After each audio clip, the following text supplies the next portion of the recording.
하나님은 구원이시다라는 제목으로 하나님의 말씀을 증거하겠습니다.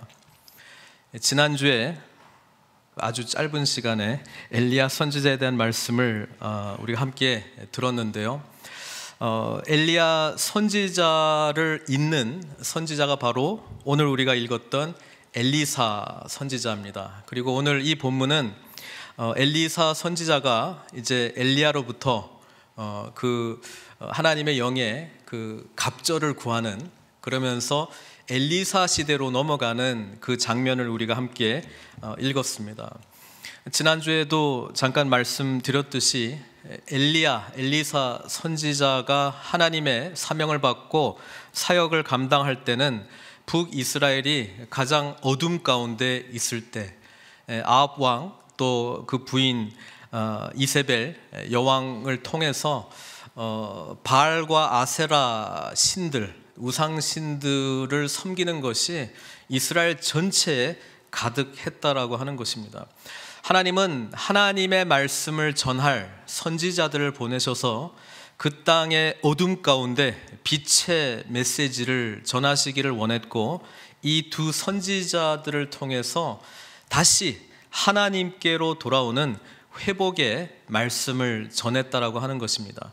이 두 선지자가 중요한 것은 그들의 사역도 중요하고 그들의 이름도 굉장히 중요합니다.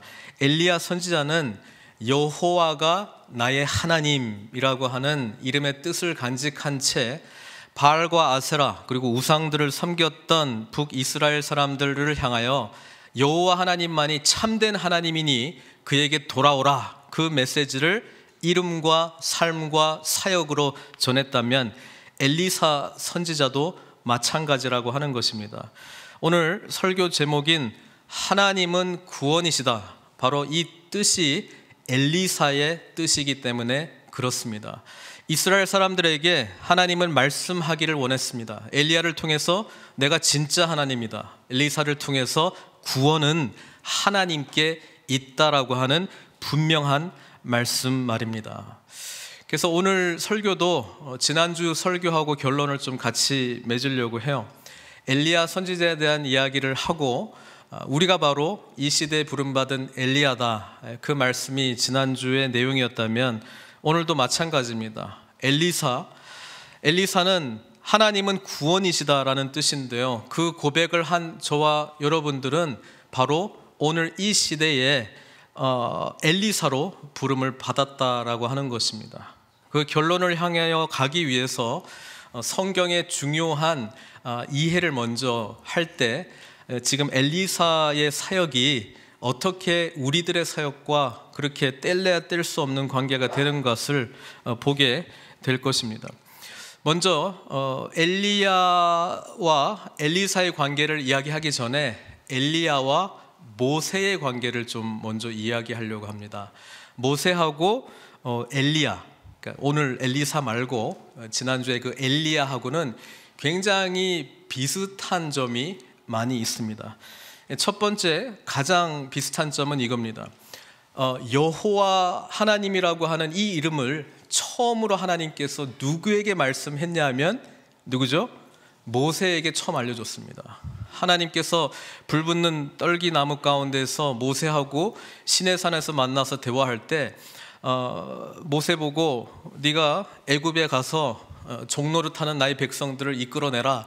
그러니까 모세가 하나님하고 대화하죠. 내가 가면 누가 너를 보냈는가, 그 이스라엘 백성들이 물어볼 텐데 내가 그때 뭐라고 대답합니까? 하나님의 이름 가르쳐 주십시오. 그때 하나님께서 가르쳐 주셨던 이름이 뭡니까? 여호와 하나님이라고 하는 겁니다. 그렇죠? 그리고 엘리야는 또 뭐 한 선지자입니까? 여호와가 하나님이시다, 그게 자기 자신의 이름의 뜻이잖아요. 그리고 여호와 하나님이 능력 있는 하나님이시다, 참 하나님이시다, 우상 섬기지 마라, 그 메시지를 선포했던 선지자가 엘리야였기 때문에 이들은 둘 다 여호와가 하나님이시다 라고 하는 메시지를 같이 전했다라고 하는 것입니다. 또 공통점은 둘 다 시내산 호렙산에서 하나님을 만났습니다. 모세도 시내산에서 하나님을 만났고요. 엘리야도 열왕기상 19장에 보면은 18장에 이제 바알과 아세라의 850명 선지자하고 이제 대결하다가 승리를 했는데, 그 다음 장을 보면은 굉장히 영적인 침체에 빠집니다. 이세벨이 작정하고 내가 엘리야를 죽이겠다 그러니까 두려워가지고 도망친 곳이 호렙산, 시내산 꼭대기였다라고 하는 것입니다. 그때 하나님께서 세미한 음성으로 엘리야에게 임했던 것을 우리가 보면서 이 둘 다, 모세하고 엘리야도 호렙산, 시내산에서 하나님을 만난 영적인 경험이 있다는 것입니다. 또 이 둘은, 모세하고 엘리야는 불로 임한 하나님을 만났죠.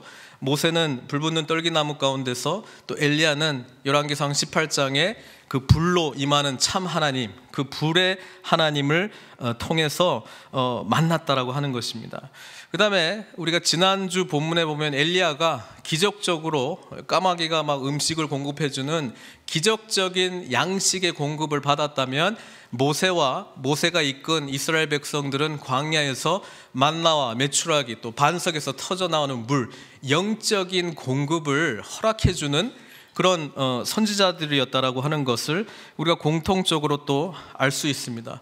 또 모세를 통해서도 하나님은 놀라운 표적과 기적을 베풀었다면, 엘리야 선지자를 통해서 지금 통독하면서 읽으셨다면 많은 이적들을 일으켰다라고 하는 것을 성경을 통해서 보게 됩니다.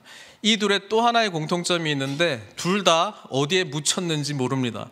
모세의 마지막의 기록은 신명기 마지막 장에 나오는데 이렇게 기록되어 있죠. 모세가 이제 죽을 때가 되는데 그 마지막 모습을 기력이 쇠하지 아니하였다, 눈이 약하여지지 아니하였다. 그러니까 무슨 병 들어가지고 늙어서 죽은 모세의 모습을 그리지 않고, 이 120세 됐는데 너 시대가 끝났어, 그래서 하나님 마치 그 순간에 확 데려가 버린 것 같은 표현으로 모세의 시대가 마무리되었다라고 하는 것이고, 그 다음에 어디에 모세가 묻혔는지는 모른다라고 하는 거고, 엘리야도 마찬가지죠. 오늘 본문에 보니까 엘리야는 죽지 않고 불병거 불말들이 와서 하늘로 이렇게 데려갔다라고 하는 기록이 나와 있는 걸 봤을 때 둘 다 죽음을 상징하는 무덤이 없다는 것입니다. 그 다음에 둘 다 재밌게도 요단강가에서 중요한 사건들이 있는데, 모세는 요단 서편에서 동편으로 넘어가지 못하는, 그렇죠? 가까이는 갔고 눈으로는 봤지만은 결코 넘어가지 못하는, 그리고 오늘 엘리야가 엘리사에게 그의 사역을 위임할 때 이 요단강을 건넜다가 다시 엘리사가 다시 건너오는 그런 사건을 지금 기록을 하고 있습니다. 그래서 요단강가와 이제 어떻게 보면 마지막으로는 결코 이제 들어가지 못한 모습으로 지금 마지막이 지금 보여지고 있고, 오히려 그 후계자들이 요단강을 직접 건너는 사건으로 기록됐다는 것이 공통점이고요. 그래서 그런지 우리 신약 성경을 읽어보시면 예수님께서 누구와 누구를 변화산에서 만나요? 모세하고 엘리야를 이 변화산에서 또 만나게 됩니다. 그래서 모세하고 엘리야는 굉장히 유사한 점이 많다. 그렇다면 모세의 후계자인 여호수아, 엘리야의 후계자인 엘리사는 또 중요한 공통분모가 있겠죠. 뭐겠습니까? 이름입니다. 이름. 여호수아의 뜻이 뭡니까? 하나님은 구원이시다, 그런 뜻이에요. 엘리사의 뜻이 뭐예요? 하나님은 구원이시다, 이런 뜻이고요. 예수님의 뜻이 뭐예요? 구원이라는 뜻 아닙니까? 그렇죠?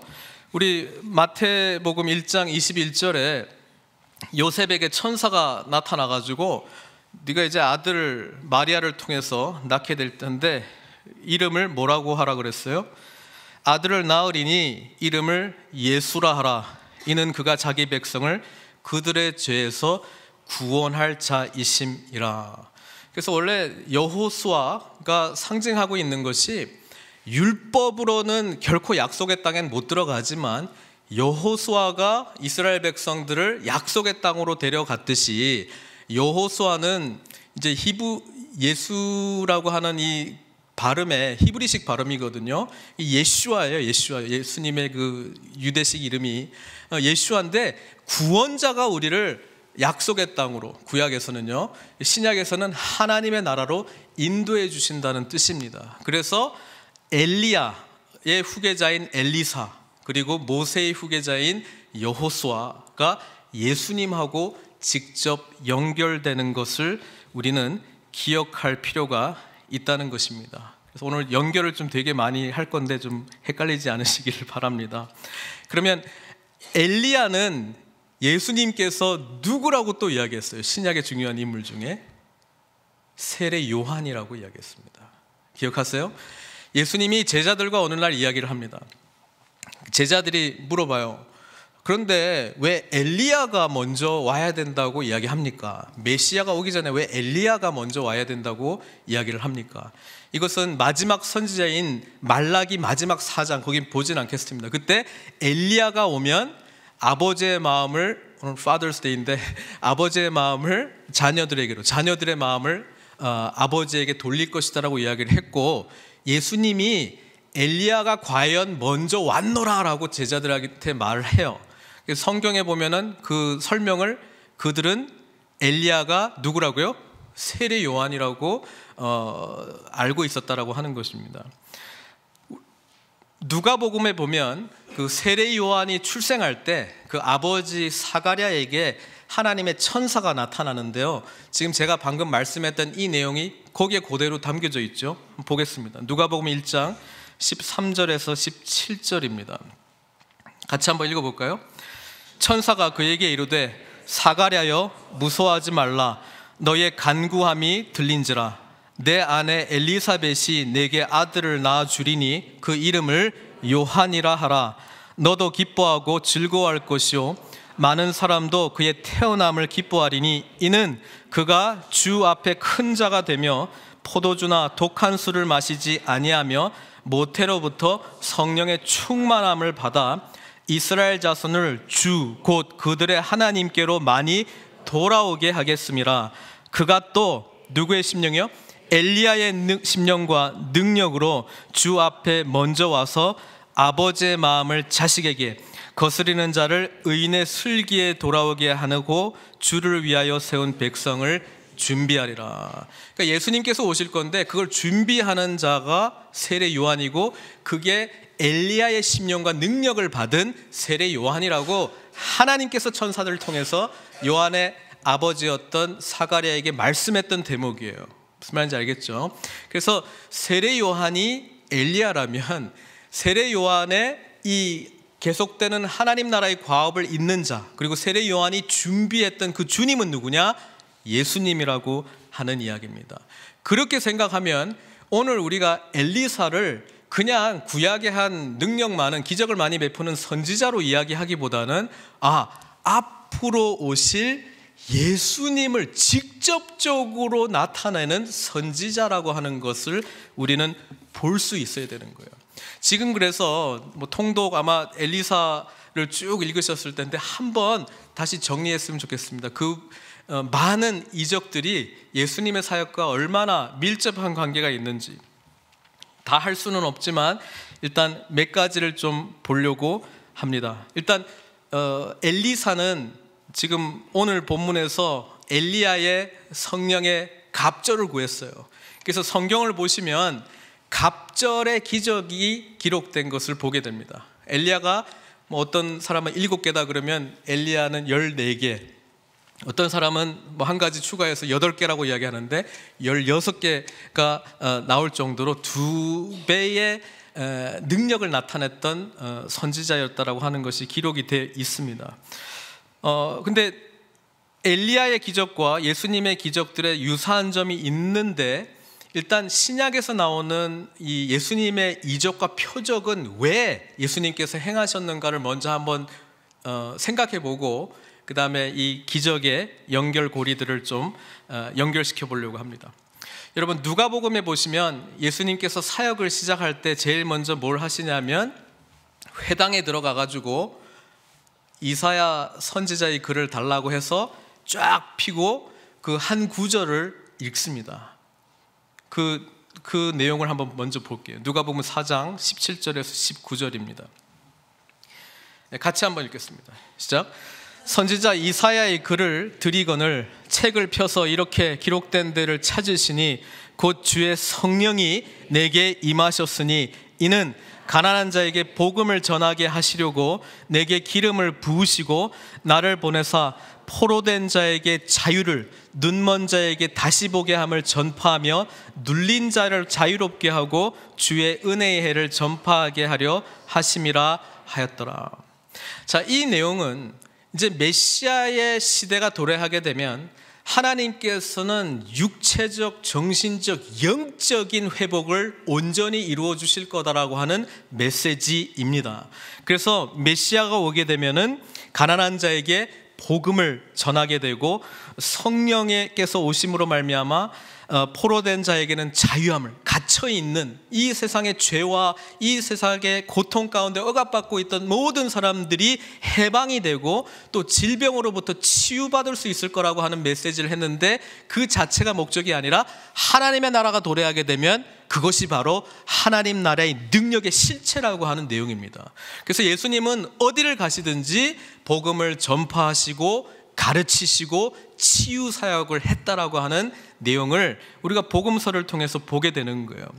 그런데 예수님이 이걸 딱 읽고 딱 내려놓고 뭐라고 이야기했냐면, 오늘 이 글이 너희들에게 응했다, 이렇게 이야기했습니다.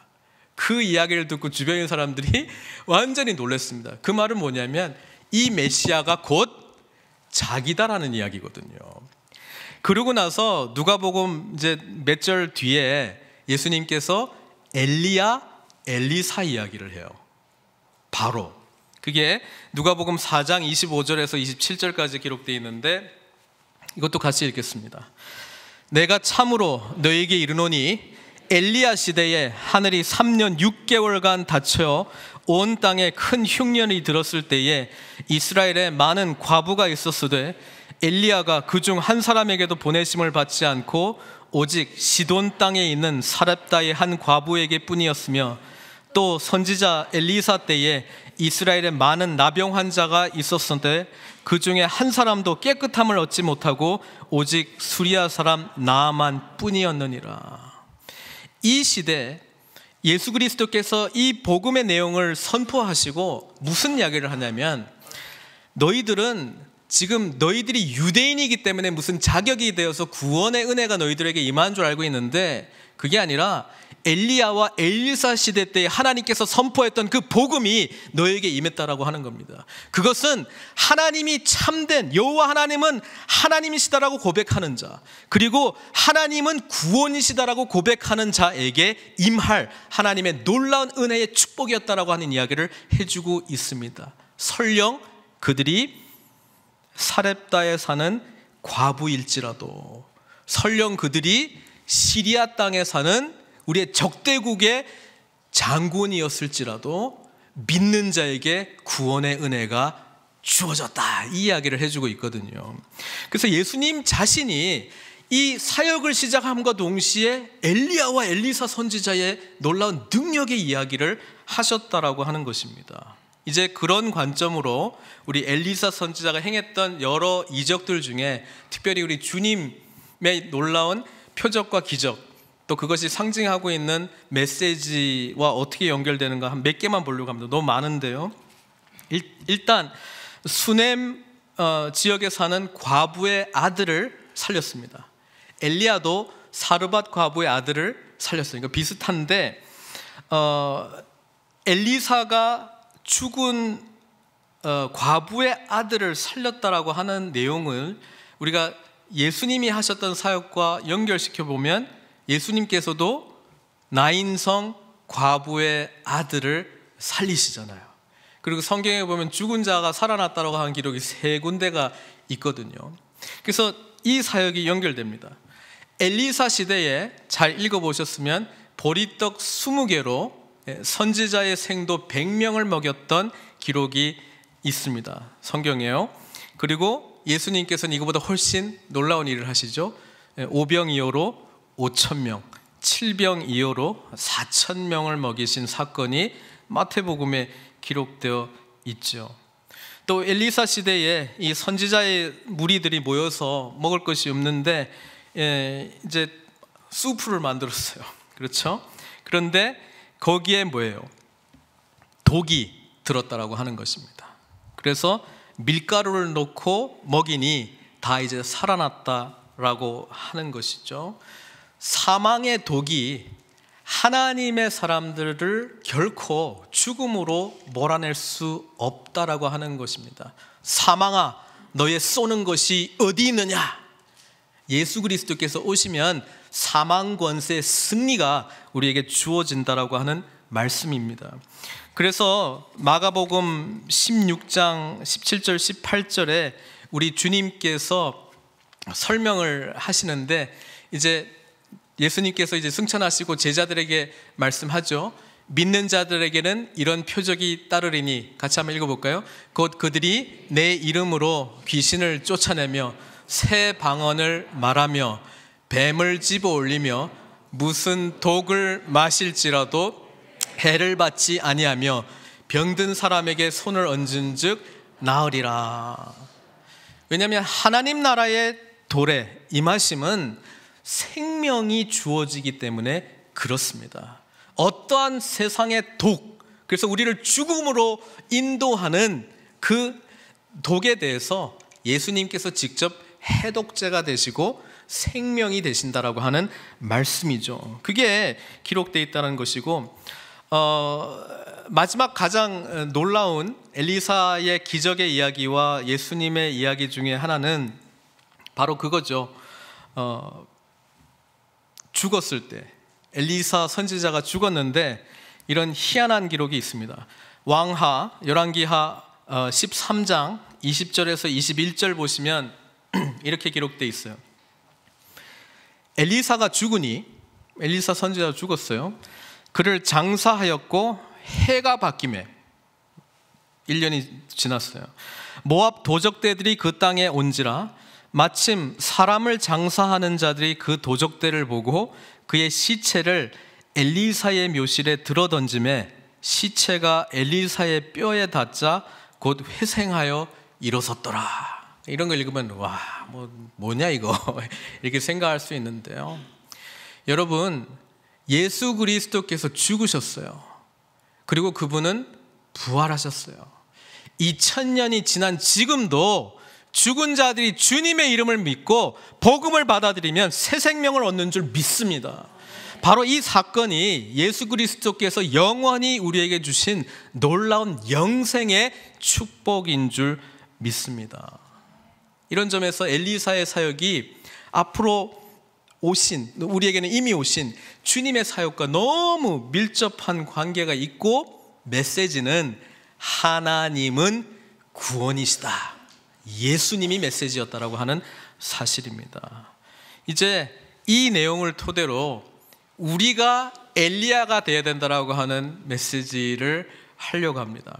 왜 우리가 엘리야가 되어야 되고 엘리사가 되어야 되는가? 엘리사의 뜻이 하나님은 구원이시기 때문에 그렇습니다. 저와 여러분들 이 자리에, 예배의 자리에 오셨는데 예수님이 우리의 구원자이심을 믿습니까? 아멘 하신다는 뜻은 내가 엘리사로 살아가겠다는 뜻입니다. 왜? 내 자신이, 우리가 이 고백을 하고 있고 또 이 메시지가 필요한 자들에게 우리가 엘리사의 메시지를 증거하는 삶을 살아야 되기 때문에 그렇습니다. 그런 점에서 오늘 우리가 읽었던 지금 2장에 나와 있는 내용은 우리가 어떻게 하면 엘리사로 살아갈 수 있는가를 알려줍니다. 첫 번째, 지금 4가지 정도 이야기하려고 하는데, 첫 번째는 이래요.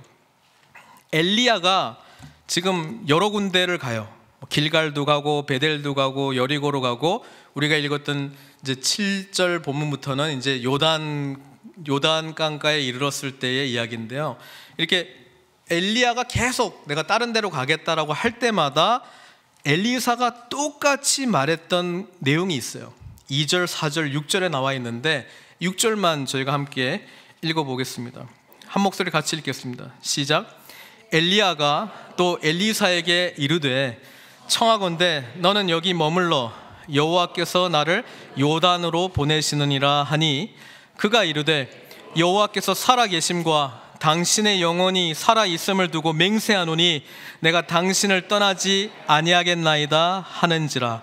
이에 두 사람이 가니라. 지금 엘리야를 향한 이 엘리사의 고백이 저와 여러분들의 고백이 되시기를 바랍니다. 무슨 말이냐 하면 저는 당신을 떠나지 않을 것입니다. 저는 당신과 영원히 동행하겠습니다. 함께 하겠습니다. 여러분, 우리가 어떻게 엘리사의 사명을 감당할 수 있습니까? 어떻게 이 세상 가운데 예수 그리스도께서 참된 구원자이심을 삶으로 고백하고 삶으로 증거할 수 있습니까? 그것은 다름 아니라 주님과 늘 동행할 때 가능하다라고 하는 것이죠. 그래서 예수님께서 십자가를 지시기 전에 요한복음 15장 5절에 이렇게 말씀하셨습니다. 나는 포도나무요 너희는 가지라. 그가 내 안에 내가 그 안에 거하면 사람이 열매를 많이 맺나니 나를 떠나서는 너희가 아무것도 할 수 없느니라. 여러분, 우리가 주님과의 관계에서요, 제가 보니까 피상적인 주님과의 관계가 있고 실제적인 주님과의 관계가 있습니다. 여러분, 우리가 예배를 참석하고 성경을 읽고 나름대로 뭔가 종교적인 일들을 하고 있다고 했을 때 그것이 과연 주님과 깊은 동행의 관계를 맺고 있는지 우리가 심각하게 생각해 봐야 돼요. 왜냐하면 예수님께서 오셨을 때 바로 그것을 하나님과의 친밀한 관계로 착각했던 바리새인들을 향해서 엄청나게 야단을 치셨기 때문에 그렇습니다. 주님과의 만남은 어떤 일을 해서 만나는 관계가 아니라 인격과 인격의 만남이라고 하는 것입니다. 주님을 진정으로 만난 자는 이 죄의 문제 때문에 씨름하고 고민한 자가 죄의 용서함을 받은 인격적인 사랑의 능력을 경험할 때만 진짜 변화될 수 있다는 것을 말씀하고 있기 때문에 그렇습니다. 주님과 동행하라, 이 메시지를 더 종교적인 열심을 내서 많은 일을 참여해라라고 하는 말씀으로 해석하지 마시고요, 주님을 실제로 우리가 아버지, 어머니, 사랑하는 자를 만나듯 그런 인격적인 동거의 관계, 그게 바로 엘리사로 살아갈 수 있는 능력을 부여하는 놀라운 사건이라고 하는 것입니다.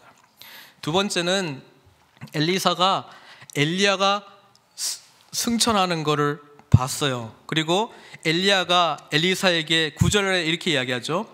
나를 내게서 데려감을 당하기 전에 내가 내게 어떻게 할지를 구하라. 엘리사가 이르되 당신의 성령이 하시는 역사가 갑절이나 내게 있게 하소서. 이렇게 해놓고 10절에 내가 어려운 일을 구하는도다. 그러나 나를 내게서 데려가시는 것을 내가 보면 그 일이 내게 이루어지려니와. 이렇게 돼 있죠. 엘리야가 들림받는 일을 보게 되면 엘리사에게 갑절의 성령의 은혜가 주어진다라고 이야기를 하고 있습니다. 이 말씀은요, 우리가 예수님을 나를 위해서, 나의 죄를 위해서 죽으신 분으로만 믿으면 안 된다는 것이고요, 부활하신 분으로 믿어야 된다는 것이고요, 더 나아가서는 승천하셔서 하나님 오른편에 계셔서 하늘과 땅의 모든 권세를 받으신 주님이시라고 하는 고백을 우리가 해야 된다는 말씀이에요. 승천하신 주님을 온전히 바라보고 믿을 때, 그리고 예수 그리스도의 능력을 우리가 의지하고 나갈 때에 우리 삶 가운데에 엘리사의 능력이 주어진다는 사실입니다. 승천하신 주님을 바라보세요. 구걸하는 믿음에서 뭐 떡이라도 하나 떨어지겠지, 그거 말고요, 우리는 그 관계가 아니라니까요. 우리는 하나님의 모든 능력을, 예수 그 이름을 믿는 자에게 모든 것을 부여받은 존재라고 하는 것을 인식하십시오. 주님이 얼마나 크신 분이신지, 얼마나 능력이 많으신 분이신지를 볼 수 있는, 하늘을 바라보는 영적 눈이 우리에게 띄어져야 된다는 거예요. 그럴 때에 엘리사가 구했던, 당신에게 임했던 영의 갑절을 주십시오. 그 은혜가 우리에게 임하는 것이죠. 예수님께서 이 이야기를 하셨어요. 제자들에게. 내가 가야 너희들에게 누가 온다고요? 보혜사 성령님이 오시는 거예요. 엘리야가 가야 엘리사에게 갑절의 은혜가 임하듯이 우리에게는요, 승천하신 주님께서 계시기 때문에 성령님께서 우리에게 돕는 자로, 보혜사로, 능력으로 와 계신 줄 믿습니다. 우리는 그래서 엘리사가 구한 것보다 더 엄청난 것을 받은 거예요. 갑절 정도가 아니고요, 예수 그리스도의 그 충만한 영이 우리 가운데 충만하게 임할 수 있는 은혜를 받은 자들인 줄로 믿습니다. 이 능력을 행사할 수 있어야 된다는 거예요. 이 믿음을 갖고 세상을 담대하게 바라보아야 된다는 것이죠. 그래서 우리 주님께서는 이렇게 가르치셨어요. 누가복음 11장 9절에서 13절에 내가 또 너에게 이르노니 구하라 그리하면 너에게 주실 것이요 찾으라 그러면 찾아낼 것이요 문을 두드리라 그러면 너에게 열릴 것이니 구하는 이마다 받을 것이요 찾는 이가 찾아낼 것이요 두드리는 이에게 열릴 것이니라. 너희 중에 아버지 된 자로서 누가 아들이 생선을 달라 하는데 생선 대신에 뱀을 주며 알을 달라 하는데 전갈을 주겠느냐. 너희가 악할지라도 좋은 것을 자식에게 줄 알거든. 하물며 너희 하늘 아버지께서 구하는 자에게 성령을 주시지 않겠느냐. 예수 그리스도를 나의 구주로 고백한 저와 여러분들, 이미 성령께서 우리 가운데 내주하심을 믿습니다. 이 시대는 엘리사가 필요한 거예요. 성령의 충만한 은혜를 받은 사람들이 필요한 거예요. 하나님이야말로, 예수 그리스도야말로 참된 진리이시고 구원자라고 하는 메시지를 능력으로 전할 자들 지금 찾고 있다는 거예요. 그러니까 기도하지 않고서는 안 되는 거예요. 기도 가운데 성령의 충만한 은혜를 경험할 때 우리는 이 어둠 가운데 있는 세상을 향하여 빛의 메시지를 비로소 전할 수 있다는 것입니다. 그리고 마지막입니다. 엘리사는 요단강을 건너는 은혜를 경험했어요. 겉옷을 가지고 땅을 내리치니까 이게 좌우로 갈렸어요. 그리고 거기를 뚫고 지나가는 은혜를 경험했다는 것이죠. 여러분, 이것이 무엇을 의미합니까? 구약에서는 약속의 땅으로 들어가는 것이 여호수아를 통해서만 가능했죠. 신약에서는 하나님 나라로 들어가는 것이 예수 그리스도를 통해서만 들어가는 거예요. 우리는 이 천국의 열쇠를 가진 자들이라는 거예요. 우리도 그 땅 가운데 들어갔지만 우리가 왜 땅을 치고 이 땅이 갈리게 합니까? 제사장들이 왜 발을 내어딛고 이 요단물이 끊어지게 했습니까? 뒤에 백성들이 지나가게 하기 위함 아닙니까? 세상을 향해서 내 자신의 구원받은 메시지에서 멈추지 말고 구원의 길이 여기 있사오니 이리로 가소서, 우리가 그 메시지를 전해야 되지 않겠습니까? 능력으로 요단강 물이 끊어지고 세상의 어두움이 끊어지고 세상의 어두움이 이제 빛 가운데 다시 길이 열리고 주님을 알지 못하는 자들이 우리를 통하여 구원의 길이 예수 그리스도께 있다는 것을 들어야 되지 않겠습니까? 그래서 우리는 늘 구원의 감격이신 예수 그리스도께 나오는 것입니다. 사랑하는 성도 여러분, 결론을 맺겠습니다. 이 시대는 엘리사를 보고 싶어 해요. 이 시대는 하나님 나라의 능력을 보고 싶어 해요. 그러기 위하여 예수 그리스도께서 구원이시다 고백하는 엘리사가 늘 주님과 동행하며 어디로 가든지 내가 주님과 있겠습니다. 근데 이 고백도 참 말이 안 되는 게, 주님께서 네가 어디로 가든지 내가 항상 너희와 함께 있으리라 이렇게 먼저 말씀하셨어요. 우리가 그것을 구하지 않는 거예요. 간절히 찾지를 않는 거예요. 우리 안에 역사하시는 갑절보다 더 엄청난 하나님의 충만한 역사를 사모하지 않는 거예요. 그리스도의 놀라운 영이 우리 가운데 충만할 때 세상은 엘리사 시대보다 더 엄청난 하나님 나라의 능력을 맛보게 될 줄 믿습니다. 그 부름 가운데 저와 여러분 믿음으로 함께 발걸음을 내어 디디시고 하나님께 영광 돌리시는 저와 여러분들 되시길 주님의 이름으로 축원드립니다. 함께 기도하겠습니다. 엘리야 엘리사 이야기를 통해서 예수님을 보시기를 바랍니다. 그리고 그 땅이 그렇게 하나님과 멀어져 있고 다른 하나님보다 더 중요하다고 생각했던 우상을 쫓아갔던 그 시대에 오늘 엘리야와 엘리사의 메시지를 세상은 듣고 싶어 하는 거예요.